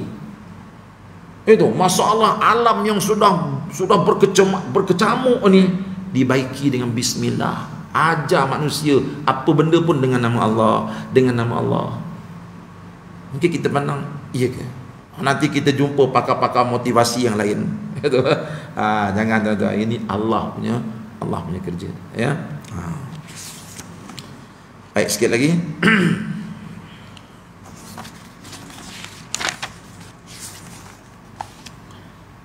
Jadi sebab itulah di mana-mana pun kita diminta sebut nama Allah. Allah berfirman, Bismillahirrahmanirrahim, ya ayyuhalladzina amanu dzkurullaha dzikran katsira wasabbihuhu bukratan wa asila. Wahai orang-orang yang beriman, untuk bersyukur kepada Allah, ingatlah serta sebutlah nama Allah dengan ingatan serta sebutan yang sebanyak-banyaknya, dan bertasbihlah kamu kepadanya pada waktu pagi dan petang. Nampak tu Allah suruh kita sebut. Cuba tuan-tuan lihatnya, bila kita sebut dengan nama Allah, kita akan dapat kekuatan luar biasa. Cuba tengok, masa Jibril turun jumpa Rasulullah kali pertama, Nabi kita mana pernah pergi sekolah, dia tak kerti membaca. Kan? Itu yang Jibril kata, Iqra, baca wahai Muhammad. Aku mana kerti baca, aku tak pergi sekolah. 3 kali Jibril ulang. Bila ulang 3 kali, terus turun ayat. Apa dia? Iqra bismi rabbikal ladzi khalaq. Baca dengan apa? Baca dengan nama Tuhanmu yang mencipta manusia. Artinya, kalau kau bawa Allah dalam hidup kamu, kamu akan dapat sesuatu yang Allah mampu beri yang kamu sendiri tak mampu buat. Maknanya kamu betul tak pergi sekolah, tetapi Allah dengan kuasa dia boleh jadikan kamu pandai membaca. Maknanya kita dapat kekuatan daripada Allah bila kita mulakan dengan bismillah itu. Bukan mulakan dengan, kadang-kadang kita lupa bismillah, lupa Allah, kerana kita yakin dengan kekuatan diri kita. Macam saya, contoh, saya kaedah bahasa Arab ni tuan-tuan, yang ringan-ringan lah, hujung jari je, bukan yang tinggi-tinggi ya, yang ringan-ringan, hujung jari je, ya. Bila mengajar anak murid masuk tu tak payah ulang-ulang kaji lah, terus boleh. Sebab itu kerja kita lagi. Macam tuan-tuan lah yang jadi lecturer dalam bidang apa pun, semua hujung jari je kan, mana ada kita ulang-ulang kaji, kan. Bila kita berpegang kepada kekuatan diri, memang kita lupa Allah, ya. Tapi cuba kita disuruh mengajar benda yang kita tahu tapi tak biasa mengajar. Kita, ya Allah, tolong aku ya Allah, tolong aku ya Allah, ya. Jadi Allah tak mau kita macam tu. Profesor Dr. Ramadan Al-Buti pernah cerita pada kami dalam kuliah dia. Dia kata apa? Satu ketika aku pergi berseminar di Lazakiyah. Lazakiyah ni satu kawasan utara Syria lah, kawasan pelancongan. Ya, dia balik tu naik bas, kata dia. Dia balik tu naik bas. Oleh kerana kawasan ni kawasan pelancongan, yang naik dalam tu orang-orang yang pelik-pelik lah. Dia duduk ni dalam bas tu nak balik, yang ni minum arak, pasang filem yang bukan-bukan. Dia tak kira ulama tak ulama, lantak engkau lah. Mengeling dia, bila lah mereka ni nak sedar. Bas pun bergerak. Bas bergerak, ni minum arak, yang ni tengok cerita bukan-bukan. Tiba-tiba bas itu lalu dekat lereng yang bahaya. Driver kata kita punya brake tak berfungsi. Ketika itu bas tu dah tuyuh hayang. Ketika itu dia kata aku nampak mereka buang botol arak terus. Ya Allah. Automatically dia kata aku nampak mereka kembali kepada Allah ketika susah. Jadi Allah tak naklah macam tu berlaku pada kita. Allah nak benda bismillah ni bersama Allah ni jadi darah daging kita. Sebab itu apa benda pun bismillah, bismillah, bismillah. Ya. Baik.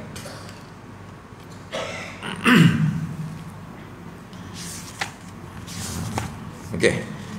Kamu kena sebut nama aku, sebut sebanyak mana yang boleh. Hendak sebut bismillah atau subhanallah, la ilaha illallah, Allahu akbar, masya Allah atau alhamdulillah. Apa saja gerak geri kita, kalau boleh jangan lari daripada nama Allah belaka. Sebab itulah kita sebut ini Islam. Tetapi datang makhluk perosak hendak buang Islam, iaitu nak buang nama Allah. Dengan nama Allah Ar-Rahman yang Maha Pemurah, Ar-Rahim yang amat kasihan belas. Jadi kita disuruh buat begitu, tapi makhluk perosaknya syaitan pun datang. Tak payahlah kau sebut, tak payahlah itu, tak payah ini. Akhir sekali kita pun buat apa-apa pun bismillah, tak baca bismillah. Makan pun tak baca bismillah kadang-kadang, ya. Kadang-kadang kita ni lebih Allahumma barik lana lagi daripada bismillah. Ya tu.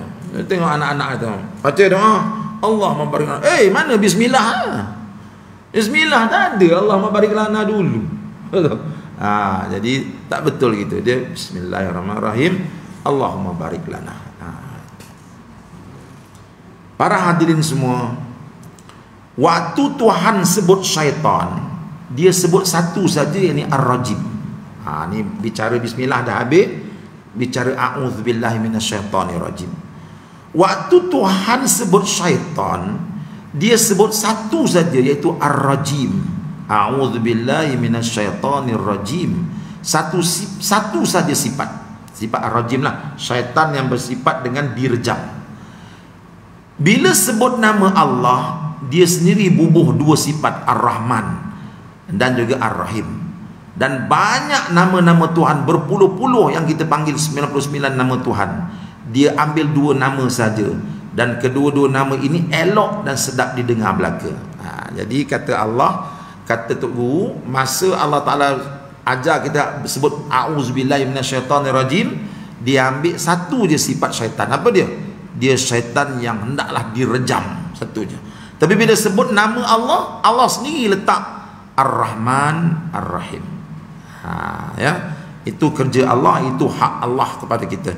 Jadi Allah ada 99 nama yang kita tahu, dan ada banyak lagi nama-nama Allah yang kita tak tahu, yang tahu semuanya hanya Allah. Tapi Allah telah memilih dua nama untuk kita sebut selalu, iaitu Ar-Rahman dan Ar-Rahim. Bismillahirrahmanirrahim, dengan nama Allah Ar-Rahman Ar-Rahim, artinya yang amat pemurah lagi amat kasihan belas. Dengan nama Allah, kita hendak bubuh nama dengan daulat Allah ke?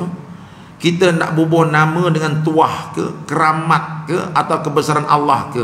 Boleh bubuh apa saja pun, dengan tujuannya nak menimbulkan rasa sayang manusia kepada Allah dan merapatkan manusia dengan Allah Subhanahu wa taala.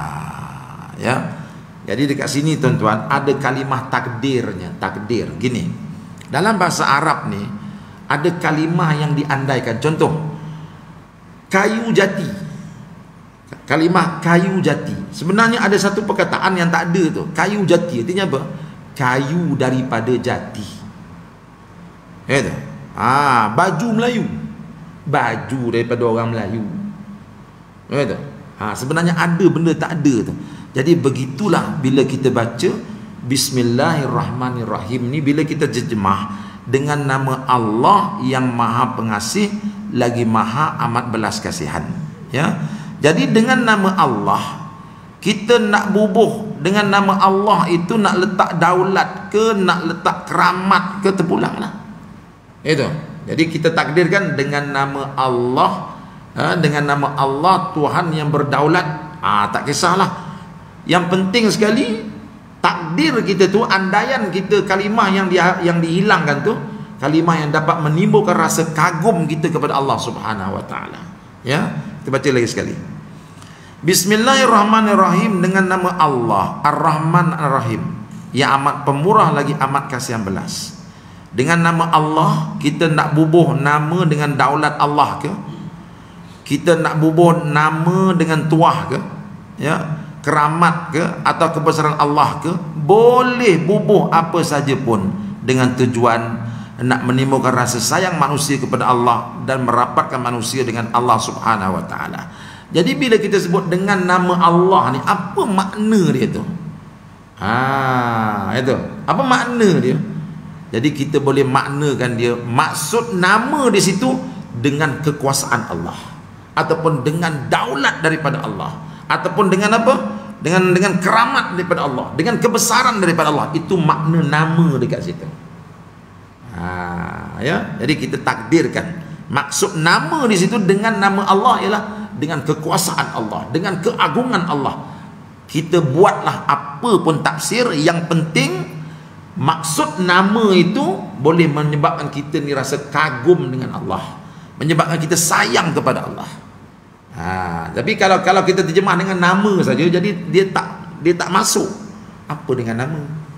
Kan? Rupanya maksud dengan nama di situ dengan kekuasaan Allah, dengan keagungan Allah aku makan. Itu maksud dia. Baru bismillah itu akan datang power dalam diri kita. Ya. Terjemahan bahasa Melayu mesti mengikut keadaan semasa. Keadaan semasa itu bermakna kita guna perkataan mana yang boleh menyampaikan maksud Tuhan kepada manusia, maka kita gunalah. Contohnya macam ambo sebut sokmo selalu, perkataan tabbat yada abi lahabi watab. Jadi Tok Guru ni, saya dah sebut dah dulu, bila dia menterjemah sesuatu ayat Quran, dia terjemah ikut keperluan masa itu. Itu ya. Contoh kita sebut, dia ambil ayat tabbat yada abi lahabi watab. Ayat ini turun dari langit untuk menyumpah Abu Lahab. Untuk menyumpah, kita masih lagi guna bahasa 100 tahun dulu, iaitu perkataan binasalah dua belah tangan Abu Lahab dan binasalah dia. Memang betul pun. Tuan-tuan buka lah mana-mana terjemahan Quran, tabbat yada abi lahabin watab, dia terjemah apa? Binasalah kedua belah tangan Abu Lahab dan binasalah dia. Timbul tak rasa macam nyumpah? Itu nampak lembut. Nampak macam lembut je, tapi ni Allah dia bersifat dengan sifat muntaqim, intiqam, dia berdendam dengan Abu Lahab. Itu sebab Abu Lahab ni, ayat ni turun sebab Abu Lahab dia celakakan Nabi. Kan bila Nabi kata apa? Wahai Bani Hashim, wahai Bani mana, berimanlah kamu kepada Allah. Aku bimbang kalau kamu tak beriman, nanti kamu akan dibakar oleh api neraka. Abu Lahab kata apa? Tabban laka ya Muhammad. Celaka engkau Muhammad, kerana ini kau ajak kami berkumpul nak cerita tentang lepas mati ada kehidupan yang kedua. Abu Lahab celakakan Nabi. Nabi ni kekasih Allah. Allah marahlah kekasih dia dicelakakan dia orang. Dia pun turun tabbat yada abi lahabi watab. Tiba-tiba kita ni terjemah binasalah tangan Abu Lahab, binasalah dia. Tak nampak terjemahan itu bahawa Allah Ta'ala marah. Tak gitu? Walaupun dari segi bahasanya memang begitulah, tetapi tak nampak kemarahan Allah tu. Jadi kata Tok Guru, kita kena terjemah ikut suasana dia. Ini suasana Allah Ta'ala marah pada Abu Lahab. Nampak tak? Ya? Baik. Agaknya bagaimana Tok Guru terjemah tabat yada ni? Kita tengok ya. Perkataan binasa ini orang kampung tidak guna. Walaupun bahasa Melayu, tetapi ia bahasa Melayu zaman 100 tahun dulu. Orang sudah tidak guna lah ni sekarang ni. Macam perkataan jebur. Betul saya sebut tu, jebur. Betul ya. Yang dulu orang panggil giawe, beli minyak gas ni bawa jebur ni. Itu. Maknanya adik pergi beli minyak tanah bawa botol ini, jebur tu botol rupanya. Itu. Sekarang kalau kita kata jebur kepada budak-budak, mereka akan tanya, Apa dia mak jebur tu? Orang tak tahu. Gitu ya. Zaman dulu orang panggil jebur, tetapi sekarang orang panggil botol. 100 tahun lagi orang panggil apa pula kita tak tahu. Bahasa ini 40-50 tahun atau 100 tahun ini berubah-ubah semua. Memang bahasa dia akan berubah. Itu. Macam saya dulu orang panggil Ustaz Uda Kasim. Sekarang ni dah UUK ya. Ustaz UUK. Dr. Mazhar tu nama dia punya sedap, bapak dia bagi dah jadi Dr. Mazhar. Itu. Dr. Ruzaimi orang panggil apa? Saya lupa nama dia. Itu ya. Nah, kan bahasa dia berubah-ubah. Jadi mengapa kita nak terjemah tabat yada tu dengan binasalah tangan Abu Lahab, binasalah dia. Jadi tak nampak Allah Ta'ala tu sedang marah. Jadi makna Quran ini perlu diterjemahkan. Kita kena faham suasana ayat itu diturunkan dan bahasa semasa yang digunakan. Itu maksud Tok Guru. Jadi begitu jugalah Bismillahirrahmanirrahim ini. Kalau kita nak terjemah semua dengan nama Allah, jadi tak nampak di mana hebatnya. Sebab tu kata Tok Guru, kamu terjemahlah dengan nama tu, artinya dengan kekuasaan Allah, dengan kebijaksanaan Allah. Jadi baru nampak gah bismillah. Gitu ya. Sebab itu kalau adik kakak ingat cerita Ashabul Kahfi. Ashabul Kahfi itu pemuda-pemuda belia yang lari dari negeri mereka kerana raja negeri itu jahat. Tidak terdaya mereka hendak sebarkan tauhid. Setelah tidak tahan, maka mereka pun lari. Setelah penat, kemudian mereka masuk dalam gua. Tidur sampai 300 tahun tahan tidur. Allah Ta'ala sebut walabithu fi kahfihim 300 sinin wazdadu tis'a. Dan mereka telah tinggal tidur dalam gua mereka 300 tahun dengan kiraan ahli kitab, dan 9 lagi dengan kiraan kamu. Maknanya 300 tahun 309 tahun lah. Ya. Walabithu fi kahfihim 300 sinin wazdadu tis'an. 309 tahun kemudian Tuhan hidupkan mereka semula. Selepas 300 tahun perut pun berasa lapar. Apabila lapar, salah seorang ambil duit dan beri kepada satu orang, suruh pergi beli, suruh pergi cari makanan di kedai. Disebut dalam Quran wal yatalattaf wala yus'iranna bikum ahada. Dan hendaklah ia berlemah lembut dengan bersungguh-sungguh semasa di bandar, dan janganlah dia melakukan sesuatu yang menyebabkan sesiapa pun menyedari akan hal kamu. Jadi bila mereka lepas 300 tahun tertidur, mereka tak tahu yang mereka dah tidur 300 tahun. Jadi perut rasa lapar. Dia kata, "Mat, kamu ambil pitih ni, ambil duit ni, pergi beli makanan." Jadi bila kamu beli makanan tu, jaga-jaga percakapan kamu. Jangan sebut tentang tauhid-tauhid ni. Nanti orang tahu kita nanti di ekornya kita kat gua ni. Dia tak tahu yang dia dah tidur 300 tahun. Jadi nampak tak dia ketinggalan kereta api. Ya, nak temunya budak-budak ni sudah ketinggalan kereta api.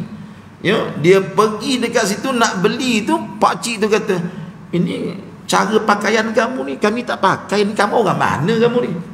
Mungkin agaknya lepas 3 tahun orang sana dah pakai blazer. Mereka masih lagi pakai pakaian orang iglu tu. Kamu orang mana? Dari segi pakaian pun orang dah tahu dah dia ni pelik. Kemudian duit yang kamu ni duit ni kami tak guna, duit ni kami simpan dalam album ni tok nenek kami punya duit ni. Dalam album kita tak guna dah. Budak-budak ni tercengang. Jadi bermakna bila tak ikut peredaran zaman, maka ketinggalanlah kita. Jadi begitulah kaedah Quran nak diterjemah. Kalau kita tak ikut peredaran zaman dalam menterjemah Quran itu, nanti masyarakat sekarang takkan terasa bahawa benda itu benda yang sepatutnya. Contoh kita ambil perkataan-perkataan tentang berzina. Itu sekarang ni dia tak panggil itu dah, orang panggil bersekedudukan. Itu kan lembut aja. Jadi tak nampak macam jahat ya. Mereka bersekedudukan. Tak nampak jenayah pun. Ya, mereka berkhalwat. Ahli sufi ya. Berkhalwat dia. Padahal yang dia buat benda terkutuk tu, tapi dipilih satu perkataan yang tak sesuai. Itu ya. Jadi ini yang maksud Tok Guru. Jadi perkataan Quran itu kena diterjemahkan ikut kesesuaian. Jadi barulah orang akan terasa, wih, Allah tengah marah ni. Dia taklah binasalah tangan Abu Lahab di dunia dan binasalah di akhirat. Apa? Baik. Dia beritahu, wal yatalattaf wala yushiranna bikum ahada. Beringat sikit pergi ke kedai. Jangan kecek ini, jangan cakap banyak, jangan cakap hal Islam. Nanti ada SB. Kita semua duduk nusuk ini, menyeruk di sini, kata kawannya. Kawan dia pesan, kamu cakap elok-elok sikit, nanti ada SB tu, nanti diikut ke gua ni, nak habis kita kena tangkap. Dia tak tahu yang SB dulu tu pun dah jadi tanah, dah mati. Dah 3 tahun. Ya. Hamba Allah ini pun bawa lah pitih, yang ni duit, pergi ke kedai untuk beli makanan. Dia habis ikhtiar, tidak mahu orang tahu bahawa dia ni adalah golongan pemuda, golongan belia dan pejuang Islam yang lari. Sampai di kedai, dia bawa tubik, yang ni keluar pitis yang zaman 300 tahun dulu. Pakaian pula copotong, yang ni copang camping, yang kancing batu sebutir zaman 300 tahun dulu. Dan percakapan dia pun percakapan yang jenis jebur-jebur tadilah. Jadi bila dia bercakap pun percakapan orang dulu-dulu. Ibarat kata dia bercakap cara cerita Melayu. Itu kan cara cerita Melayu kan lain cakapnya kan. Aku bilang sama mak aku, ini kamu hidup zaman apa ni? Itu sama Piramli sekarang ni, mana ada orang cakap gitu. Itu. Ya. Tuan kedai pun tengok, dari mana budak ni bercakap begini. Bila ditanya asal usul, hei awek, adik, kamu ambil pitih dari mana? Tidak ada pitih begini di negeri ini. Kamu bercakap begini seperti datuk nenek aku dulu. Kamu dari mana? Akhirnya terbukalah rahsia dia. Terbuka juga. Itu. Jadi yang ambo nak sebut, bahasa ini ia berubah-ubah. Tabbat yada abi lahabin watab. Binasalah kedua tangan Abu Lahab dan binasalah ia bersama. Surah Al-Masad. Ayat tabbat yada abi lahabin watab ini kita berhentilah terjemah binasalah. Tu kata bolah weh. Jangan terjemahlah dengan binasalah. Habis nak terjemah kat lagu mana tu? Dalam dialek Kelantan kita bubuh makna begini. Mati dibunuhlah Abu Lahab. Baru nampak marah tu, betul tak? Mati dibunuhlah Abu Lahab. Itu bahasa Kelantan. Apabila orang Kelantan menyumpah kepada orang, bakso celaka, mapuh, bakso jilat cok. Cok. Saya tak pandai nak sebut tu, betul. Cok tu yang itulah parang, cangkul. Mana bakso jilat cok ni, mana masa nak kena hentak dengan cok ni. Begitulah orang Kelantan sebut. Jadi ayat tabat yada abi lahab ini, itu terjemahannya. Bakso jilat cok, mati dibunuhlah Abu Lahab. Baru jadi sumpah seranah daripada Allah. Itu. Ini binasalah Abu Lahab. Binasalah dia. Tak nampak Allah Ta'ala tu murka. Itu ya. Itu bahasa Kelantan. Itu. Jadi kalau tuan-tuan orang Melaka, buatlah bahasa Melaka. Lagi kasar. Itu. Cuma saya tak nak terjemah dalam bahasa Melaka, nanti buruk sangat nampak. Itu ya. Tapi nak tunjukkan bahawa bagaimana Quran itu nak sampai ke hati manusia. Kadang-kadang bila cara terjemahan tak kena, dia tak sampai kepada hati manusia. Tak terasa bahawa ini ancaman daripada Allah. Ayat ini ayat ancaman, tapi bila terjemahannya lembut, tak terasa. Ya. Terjemahan begitu baru jijak molek, ini bernas kepada pendengar, baru sampai ke hati tu. Dan apabila kita terjemah, kita mesti ada ilmu balaghah. Itu kata Tok Guru. Bila kamu nak terjemah Quran ni, kena ada ilmu sastra. Dalam pengajian bahasa Arab ada ilmu balaghah, nahwu dan sorof. Balaghah ini ilmu yang menyebabkan apabila kita faham ilmu ini, percakapan kita itu mudah dipahami. Sampai faham jejak ke tulang hitam, yang ni menusuk dalam hati. Ni bahasa orang Kelantan ya, jejak ke tulang hitam. Menusuk dalam hati. Jadi kalau kita masih guna binasalah Abu Lahab, tabba, dan binasalah dia, orang kampung akan duduk diam kerana tidak faham. Apa dia binasa-binasa? Benda-benda begini kita kena faham.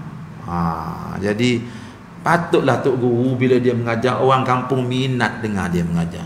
Sebab dia memilih laras-laras ayat yang sesuai dipahami oleh orang kampung.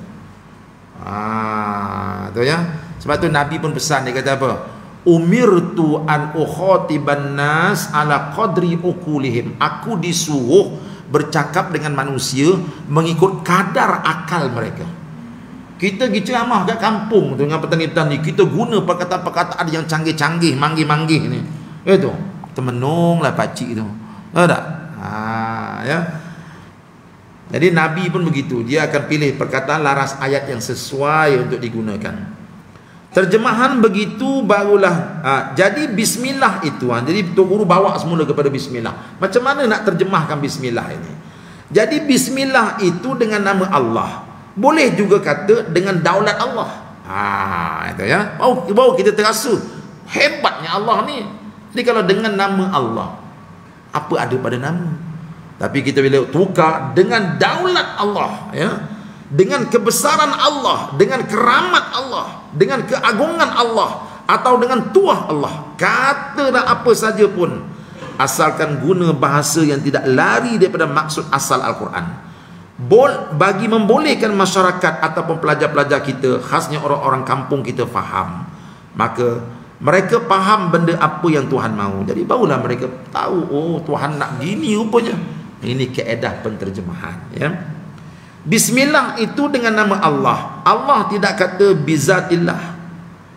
Mengapa Allah tak kata dengan zat Allah, tapi dia kata dengan nama Allah? Allah tidak kata bizatillah, iaitu dengan zat Allah. Kenapa? Karena Allah tidak jenis zat serupa kita. Nama itu memang kena ada. Jadi mengapa Allah Ta'ala tak guna dengan zat Allah? Sebabnya kita tak tahu zat Allah tu macam mana. Jadi sebab apa Allah Ta'ala nak sebut dengan zat Allah? Kita pun tak tahu zat Allah tu macam mana, ya. Kita tak disuruh berfikir tentang zat Allah, kita disuruh berfikir tentang sifat Allah. Jadi sebab tu Allah tak sebut dengan zat aku. Jadi kita tak nampak itu, ya. Jadi Allah sebut dengan nama. Mengapa dia sebut dengan nama? Sebab nama itu memang kena ada, ya. Apa benda dalam dunia ni tak ada nama? Semua ada. Hatta benda yang tak ada nama pun orang akan namakan dia. Ya. Macam vitamin A, vitamin B, vitamin C, kompleks, semua tu. Itu benda tu asalnya tak ada nama, tapi oleh kerana nak membezakan dengan benda lain, manusia letak nama dengan nama Allah. Dengan vitamin A, vitamin B, vitamin C kompleks. Semualah dia tu. Ya. Sikit lagi tuan-tuan, ya. Wa'allama, Allah sebut wa'allama Adam al-asma'a kullaha, dan dia telah mengajarkan Nabi Adam akan segala nama, benda-benda dan gunanya. Jadi Allah Ta'ala pun mengajar Nabi Adam nama. Adam, ini namanya masjid, ini namanya pokok, ini namanya gunung. Bila Nabi Adam dah tahu nama-nama setiap benda ini, Allah Ta'ala pun panggil malaikat. Malaikat, mari sini, cuba kau beritahu ni apa namanya. Malaikat pun la ilma lana illa ma'allamtana. Ya Allah, kami tak tahu, ya Allah, melainkan apa yang kau ajar kami. Kami tak tahu yang ni nama apa. Allah Ta'ala ajar Nabi Adam, Adam ini namanya gunung, ini namanya langit. Nabi Adam tahu semua nama. Maknanya Allah Ta'ala mengajar nama-nama dulu kepada Nabi Adam, ya. Dan ia telah mengajarkan Nabi Adam akan segala nama, benda-benda dan gunanya. Wa'allama Adam al-asma'a kullaha. Mula-mula ilmu yang Tuhan ajar kepada Nabi Adam, dia ajar nama. Di atas dunia ini tidak ada benda yang tidak ada nama. Dengan sebab rekaan sains yang baru, tubik, yakni keluar benda-benda yang tidak ada nama, maka sengaja diberi nama seperti vitamin. Vitamin ini benda baru timbul dan orang baru jumpa. Sebenarnya benda vitamin ini sudah lama sama jadi dengan kejadian orang dan makhluk. Tetapi dengan sebab vitamin ini benda orang baru jumpa, maka dia bubuh nama. Tidak tahu nak bubuh nama mereka, maka orang bubuh nama vitamin A, vitamin B, vitamin C, vitamin C kompleks dan semua sekali. Ini nama-nama yang sengaja direka. Kalau tidak ada nama, ia mesti diberi nama.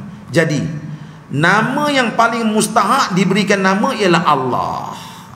Jadi semua benda atas dunia ni ada nama. Maka Tuhan yang mencipta alam, siapa nama dia? Takkan tak ada nama. Maka Allah beritahu, nama aku ialah Allah, ya. Jadi nama yang paling mustahak diberi nama ialah Allah. Karena Allah ini adalah tukang yang buat kita. yang buat kita pun Allah, dan yang membuat dunia pun Allah juga, maka ya atau tidak kena ada nama. Nama yang betulnya ialah Allah, yang orang panggil Tuhan. Perkataan Tuhan ini bukan nama, ia adalah gelaran. Orang Melayu panggil Tuhan dan orang putih panggil God. Bahasa apa pun ada istilahnya masing-masing. Itu adalah gelaran dia. Nama dia sebetulnya adalah Allah. Jadi Allah ini, itu nama yang diberi, iaitu Allah, Tuhan yang memiliki zat yang sangat sempurna. Cina pun kena kata Allah. Orang Melayu dan orang putih pun kena kata Allah juga. Kita sebut nama dia begitu. Sekarang Tuhan kata, segala-gala perkara ini kamu wahai manusia mesti mula dengan nama aku, iaitu Allah. Sifat aku Ar-Rahman dan juga Ar-Rahim, yang amat pemurah lagi amat kasih belas. Jadi ini perintah Allah. Kamu kena sebut nama aku dan kena sebut sifat-sifat aku yang dua tu sebelum kamu mulakan apa-apa perbuatan kamu.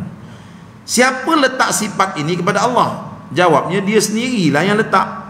Siapa yang letak bahawa Allah Ta'ala tu pengasih penyayang? Dia sendiri yang letak, ya? Dia sendiri bubuh nama dia Allah, dan dia sendiri bubuh sifat-sifat. Dalam banyak-banyak nama, dia ada 99 nama. Dia ambil dua sifat yang benar-benar menimbulkan rasa sayang kita kepada dia. Jadi dia ambil dua nama tu, Ar-Rahman Ar-Rahim, ya, nama yang boleh mencetuskan rasa cinta dan sayang kita kepada Allah, ya. Ini penting tuan-tuan. Kalau kita gagal resapkan Allah Ta'ala tu maha pengasih, maha penyayang, maka akan timbul rasa frust dalam hati kita. Betul? Kita buat benda tak jadi, kan? Niaga abang palik berapa kali terbalik stall kita. Betul? Jaga jangan sangka jahat pada Allah. Allah itu sifatnya pengasih dan penyayang. Bila kita ada akidah itu, Allah apa pun dia buat kepada aku mesti bertitik tolak di atas sifat dia pengasih penyayang. Sekalipun dia kenakan aku dengan bala yang sangat yang sangat hebat. Ya tak? Berapa banyak orang tuan-tuan Allah Ta'ala bagi bala kat dia. Oh, marah dia tu, tak boleh terima dia. Dah, Allah Ta'ala bagi bala pun, bala itu asasnya daripada kasih sayang Allah. Ya. Ada seorang kakak ni, dia mengandung 9 bulan. Suami kerja security guard, ya. Dekat-dekat nak bersalin tu dia kata, bang, abang balik kerja malam ni jangan lupa beli tom yam campur bang. Nak makan tom yam campur. Besok dah bersalin, besok orang kata makan tom yam gatal pula. Abang beli, ya. Suami dia malam tu tuan, pukul 12 malam balik kayu basikal beli tom yam, isteri nak makan. Dalam perjalanan balik tu lori langgar, boom, dari belakang, basikal hancur, suaminya pun hancur kepalanya. Isteri ini kehilangan suami pada malam itu. Habis. Orang datang rumah, polis datang, kak, mari datang hospital untuk buat pengecaman. Tengok-tengok, tarik peti ais, tengok betul suami dia, kepala sebelah habis. Bayangkan tuan-tuan, wanita 9 bulan lagi, beberapa hari lagi nak bersalin, hilang suami. Ya, ketika itu dia, kenapa Allah buat aku macam ni? Itu. Orang lain lahirkan anak, suami ada kat sebelah. Itu suami, oh dia mula sedih. Timbul dalam hati, Allah tak adil, Allah ni gini-gini, mengapa buat aku macam ni? Jadi dia pun lahirkan anak, alhamdulillah dapatlah bantuan zakat. Zakat bantu dia boleh buat projek goreng pisang. Itu goreng pisang bawa pokok ketapang tu, maju dah alhamdulillah. Ya, jual goreng pisang, orang datang beli, anak dia dah umur 3 tahun jual goreng pisang. Satu hari datang satu kereta Mercedes tuan-tuan. Mercedes mahal punya, bukan Mercedes macam saya tu. Mahal punya Mercedes. Datang, buka tingkap. Assalamualaikum. Tahu tak dekat mana rumah ni? Puan, tuan pergi depan sikit, masuk kiri. Pemandu Mercedes ni bila tengok perempuan ni bagus, jual goreng pisang, bagi saya goreng pisang RM1. Naik Mercedes beli goreng pisang RM1. Betul. Apa lah, dia membagi jalan. Anehnya Mercedes ni datang lagi besok, datang berhenti, RM2. Kakak ni bagi RM2. Esok datang lagi RM5, dah jadi RM5. Hari yang keempat datang, Mercedes ni turun. Assalamualaikum. Waalaikumsalam. Bagi saya RM10. Apa pasal dia minta banyak kali ni? Rupanya dia datang RM10 tu supaya peluang untuk meninjau tu lebih lama. Kan RM10 kan lama tu orang letakkan. Jadi sempatlah dia tengok hidungnya macam mana, telinganya macam mana, betul ya? Ini strategi orang lelaki kena belajar ni. Ya tak? Jadi bila kakak tu dah letak tu dia pun tanya, saya sebenarnya ada tujuan ni nak datang ni. Awak tak takut ke goreng pisang sorang-sorang bawa bawa ke tapang ni? Kata orang ada hantu tau. Kakak ni apa kena orang ni ya? Saya tak takut pun, Allah ada. Oh gitu ya. Ginilah, apa kata awak goreng pisang ni di rumah saya aja. Memang awak punya goreng pisang sedap lah. Buat projek ni kat rumah saya boleh tak? Kakak ni dia tak belajar sastra, dia tak habis baca sastra. Dia tak faham maksud orang ni. Itu. Tak apalah tuan, saya lebih suka dia bawa ke tapang ni. Ya Allah, awak ni tak faham. Maksud saya, awak ni berpunya ke? Kalau tak ada berpunya, saya nak masuk Minang. Tu gamam dia tu. Awak terima ke tidak? Itu. Kakak ni tengok Mercedes tu berkilat rim dia. Tapi nak kata terima malu lah kan orang Melayu. Bagilah saya istikharah. Sebenarnya keputusan dah ada dah. Lepas 2 hari, alhamdulillah bolehlah. Kahwinlah dia dengan pemandu Mercedes. Rupa ni ini Tan Sri. Tan Sri ni baru kematian Datin Sri. Maka penjual goreng pisang sudah kahwin dengan Tan Sri. Bila kahwin dengan Tan Sri, tuan Tan Sri ni kerja dia berniaga juta-juta luar negara, menyebabkan gerai goreng pisang tutup, penduduk kampung putus bekalan goreng pisang. Bila telefon, kak dekat mana? Akak dekat California ni, atuk nak tengok ni ladang kurma dekat sini. Akak kat mana? Kat Moskow. Orang kampung tutup handphone sebab top up habis nanti. Bila kakak ni balik kampung tengok emas dia tu dah tak macam dulu dah. Itu dulu muka dulu, sekarang ni krim ni, itu kulit dah jadi macam kulit apa ni, artis-artis tu, cantik kata. Orang kata akak beruntung lah akaknya. Kau tahu jawapan kakak ni apa dia? Mujur Allah Ta'ala ambil yang dulu tu. Mujur lah, kalau tidak tak dapat kahwin dengan Tan Sri ni. Baru dia nampak Allah Ta'ala matikan suami dia yang dulu untuk bagi dia yang baik ni. Baru dia nampak Allah Ta'ala itu Ar-Rahman Ar-Rahim.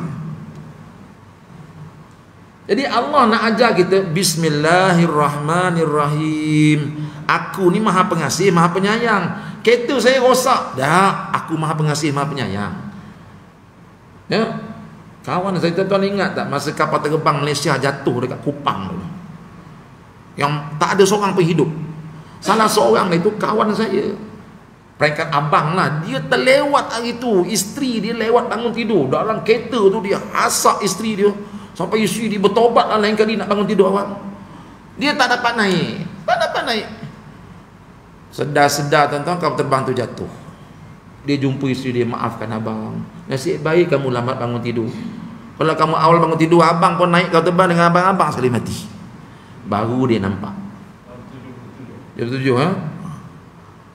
Nampak tuan-tuan? Allah kata, aku ni Rahman Ar-Rahim. Apa pun terjadi pada kamu, apa yang aku buat pada kamu, mata zahir kamu nampak benda tak elok, tapi ingat, aku pengasih penyayang. Jadi benda ni akan menyebabkan seorang Muslim itu sentiasa bersangka baik pada Allah. Tak timbul lagi nak terjun bangunan. Ya, tuan-tuan, barulah kita faham apa pasal nak baca Alhamdulillah. Kita ni baru kereta baru pancit, kereta baru hilang, tiba-tiba sembahyang Zuhur, Alhamdulillahirabbil alamin, segala puji bagi Allah Tuhan segala alam. Apa benda aku nak puji, kereta aku baru hilang ni, raya nak dekat ni. Rupanya kita tak faham. Kereta hilang ke, kereta ada ke, itu kerana Allah kasih pada kita. Ya, cuma kita tak nampak. Kita cepat berguling bila kena bala, cepat bersorak bila dapat nikmat. Jadi sebab itu nanti Tok Guru akan cerita pada kita apa hikmah Bismillahirrahmanirrahim. Mengapa dia suruh kita ulang Ar-Rahman Ar-Rahim, Ar-Rahman Ar-Rahim? Mengapa Allah tak ambil nama lain Bismillahil Azizil Qawi? Mengapa tak buat gitu? Tetapi dia buat Bismillahirrahmanirrahim. Ini supaya hidup kita jadi tenteram. Sebab kita bertuhankan Allah yang sentiasa kasih kepada kita, yang sentiasa sayang kepada kita. Jadi kita akan terus bersangka baik dengan dia. Gitu. Ya. Jadi jam pun dah 11 suku tu. Cukuplah kita berhenti pada muka surat 18. Jadi kalau ada izin Allah, kita sambung lagi insya-Allah. Ya.